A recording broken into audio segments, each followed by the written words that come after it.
नमस्कार किसान साथियों, स्वागत है आपका यूथ एग्रीकल्चर की एक और नई वीडियो में। किसान साथी, गेहूं की खेती हमें छोड़ देनी चाहिए। गेहूं की खेती से जो मुनाफा है ना, काफ़ी कम है, लिमिट में मुनाफा होता है।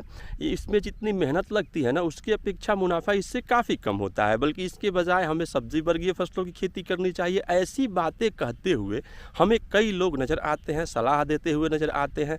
लेकिन अगर इसका परिणाम क्या होगा, अगर हम गेहूँ की खेती छोड़ देते हैं, सब्जी वर्गीय फसलों की खेती करने लगते हैं, तो उसका नतीजा क्या होगा ना, ये जानकर आपके पैरों तले ज़मीन खिसक जाएगी। और जो लोग आपको सजेशन देते हुए नज़र आते हैं ना कि गेहूं की खेती छोड़ देनी चाहिए, इसमें मुनाफा नहीं है, इसमें मुनाफा काफ़ी कम है, तो उन्हें आप दो तमाचे ज़रूर लगाएंगे। सबसे पहले ये बात जान लीजिए कि गेहूं का उत्पादन भारत में कितना ज़्यादा होता है। भारत विश्व में दूसरे स्थान पर आता है गेहूँ उत्पादन करने के मामले में। और भारत में अगर राज्य के हिसाब से बात करें ना, तो उत्तर प्रदेश पहले नंबर पर, दूसरे नंबर पर मध्य प्रदेश और तीसरे चौथे नंबर पर पंजाब और हरियाणा की बारी आती है। ये भी सच है कि जितना ज़्यादा मात्रा में गेहूं का उत्पादन मतलब प्रोडक्शन पंजाब हरियाणा के लोग ले लेते हैं ना, जिस हिसाब से उसकी मनी प्राप्त कर लेते हैं, एकड़ में 30 से 35 क्विंटल तक मनी ले लेते हैं, उसके हिसाब से बिहार या फिर उत्तर प्रदेश या फिर आपको बंगाल में किसान नहीं ले पाते उतनी मनी। इसका भी रीज़न है कि वहाँ पे आपको इंफ्रास्ट्रक्चर काफ़ी डेवलप है, वहाँ पे सिंचाई करने की नई नई टेक्नोलॉजी है, वहाँ की मिट्टी में भी थोड़ी बहुत जान ज़्यादा है। और जो बिहार और उत्तर प्रदेश या फिर आपको पश्चिम बंगाल है ना, इसका इंफ्रास्ट्रक्चर थोड़ा सा उसके अपेक्षा वीक है। यहाँ पे किसानों को वो सुविधाएं नहीं मिल पाती जो कि वहाँ पे किसानों को मिलती है। तो ये तो रह गई कि हाँ भाई, उत्पादन के मामले में थोड़ा सा कम या फिर थोड़ा सा ज़्यादा। लेकिन क्या होगा अगर हम गेहूँ की खेती छोड़ करके सब्जी वर्गीय फसलों की खेती करने लगे? कभी किसान बंधु अगर थोड़ा सा दिमाग पे जोर डालें, आप अगर देखेंगे पूरे भारत में जितने क्षेत्रफल में अभी सब्जी वर्गीय फसलों की खेती हो रही है, उस हिसाब से भी मार्केट में कभी कभी सब्जी का रेट एकदम डाउन हो जाता है। इनफैक्ट अभी अगर गोभी की रेट देखें तो 5 रुपये केजी है मार्केट में, 10 रुपये में 2 केजी मिल जाती है। हो सकता है किसी किसी मार्केट में थोड़ा सा महंगा भी रेट हो और कहीं कहीं पे 2 रुपये केजी भी मिल जाए।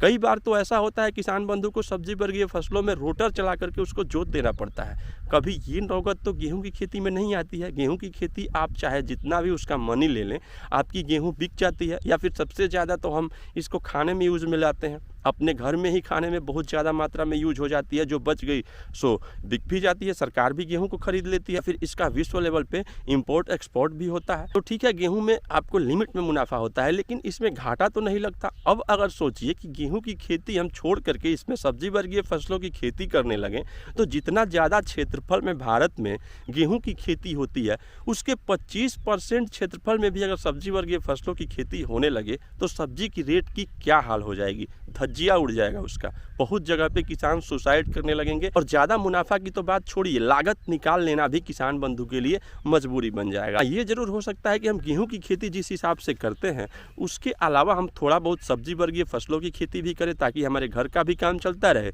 और वो हम बेच करके मुनाफा भी जनरेट करते रहें। गेहूँ की खेती छोड़ करके हम सब्जी की खेती अगर करने लगे तो क्या हम सब्जी खाएंगे, या फिर सब्जी से खाने के लिए भी हमें रोटी चाहिए? इतना ज़्यादा यूज है गेहूं का, इतना ज़्यादा उपयोग है।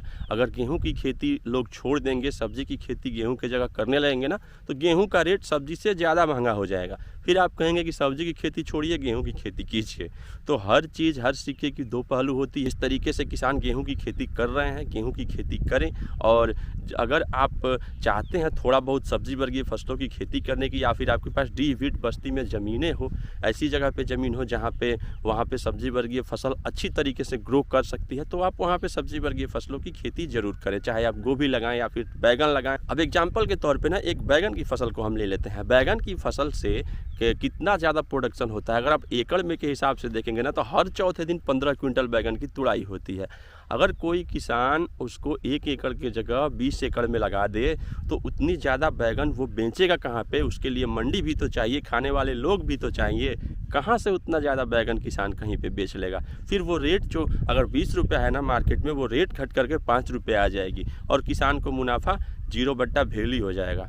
इस तरीके से। लेकिन गेहूं की खेती अगर आप एक की जगह 100 एकड़ में भी कर लेते हैं, आप जितना ज़्यादा गेहूं की प्रोडक्शन ले लेते हैं ना, वो आपको कभी भी ऐसा नहीं होगा कि आपको इसको फेंक देना पड़ेगा या फिर इस पे रोटर चला देनी पड़ेगी। ये बिकेगा, ये आज नहीं बिकेगा, कुछ दिन बाद बिकेगा। इसको स्टोर करके आप रख सकते हैं, सब्जियों को आप स्टोर करके नहीं रख सकते हैं। इसका रेट जब थोड़ी बहुत अच्छी हो तो आप मार्केट में इसको बेच सकते हैं। इसके खपत के बहुत सारे रास्ते हैं, लेकिन सब्जी वर्गीय फसल के खपत के बहुत सारे रास्ते नहीं हैं। तो कदापि इस तरीके की सजेशन से दूर रहें। दूसरी बात कि गेहूं की खेती हम जिस भूमि में करते हैं, क्या वो मिट्टी सब्जी वर्गीय फसलों के लिए उपयुक्त होती है? आमतौर पर सब्जी वर्गीय फसलों की खेती हम डी, व्हीट, बस्ती की ज़मीनों में करते हैं, जहाँ पे पानी का जल जमाव नहीं होता हो, जहाँ की मिट्टी दोमट हो। जबकि गेहूं की खेती हम चाहे बालुई मिट्टी हो, चाहे दोमट मिट्टी हो, या फिर जहाँ पे पानी का जल जमाव थोड़ा बहुत होता भी है, वहाँ पर भी हम गेहूं की खेती आराम से कर लेते हैं, आराम से इसकी फसल हम निकाल लेते हैं।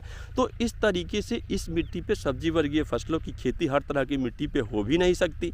इसको आप खुले मैदान में छोड़ दें, इसमें थोड़े बहुत इसको आवारा जानवर भी इसको बर्बाद करते हैं, फिर भी हमारी गेहूं की फसल निकल जाती है।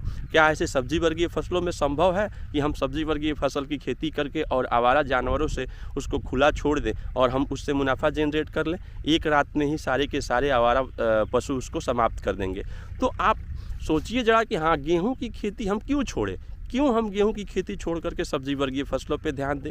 ऐसे बहुत सारे लोग निगेटिव, नकारात्मक बातें आकर के आपको बताते हैं, लेकिन उसका जो परिणाम होगा ना, वो काफ़ी भयानक होता है, काफ़ी घातक होता है। हर सिक्के के दो पहलू होते हैं, एक ही नहीं होता है। सब्जी से कभी बहुत बढ़िया मुनाफा होता है तो कभी बहुत ज़्यादा घाटा भी होता है सब्जी वर्गीय फसलों की खेती से। बहुत ऐसे राज्य ऐसे कंडीशन में होते हैं ना कि वहाँ के कंडीशन के हिसाब से वहाँ के लोग वहाँ पे अनाज उत्पादन करते हैं। कुछ जगह पे मसाले के लिए पर्यावरण अनुकूल होता है, कहीं पे आपको जैसे कि कश्मीर में सेब अच्छा होता है, आपको उड़ीसा में, आंध्र प्रदेश में जाइएगा तो वहाँ पे मसालों के लिए फेमस है, मसाले अच्छे होते हैं। असम में चाय अच्छी मिलती है, दार्जिलिंग में आपको चाय अच्छी मिलती है। अब आप सोचिए कि यहाँ पे हम चाय का बागान लगा लें, हम बिहार में चाय का बागान लगा लें, उत्तर प्रदेश में चाय का बागान लगा लें, तो ये संभव है नहीं ना। अभी हो सकता है आने वाले समय में अगर वैज्ञानिक डेवलप कुछ करते हैं, कुछ तकनीकें डेवलप होती है तो ये चीज़ संभव हो सकता है। अभी तो नहीं है, तो जब होगी तब देखा जाएगा। फिलहाल के लिए जिस हिसाब से किसान चल रहे हैं, कोशिश ये होनी चाहिए ना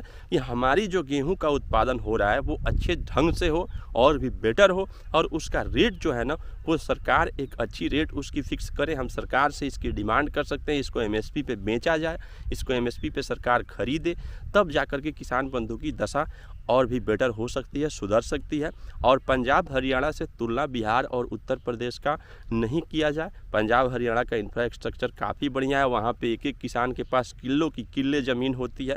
यहाँ पे उतना ज़्यादा ज़मीन नहीं होता है, खास करके बिहार उत्तर प्रदेश के किसान के पास, सभी किसानों के पास उतना ज़्यादा ज़मीन नहीं होता है, तो वो उस तकनीक से भी खेती नहीं कर पाते हैं, उतना बढ़िया इंफ्रास्ट्रक्चर भी उनके पास नहीं है। और ऐसे सजेशन से कृपया करके दूरी बना के रखें ना, जो लोग कहते हैं कि गेहूं की खेती छोड़ दीजिए और सब्जी वर्गीय फसलों की खेती करना शुरू कर दीजिए। जानकारी अच्छी लगी तो चैनल को सब्सक्राइब, वीडियो को लाइक जरूर करें। मिलते हैं अगले वीडियो में, तब तक के लिए जय हिंद।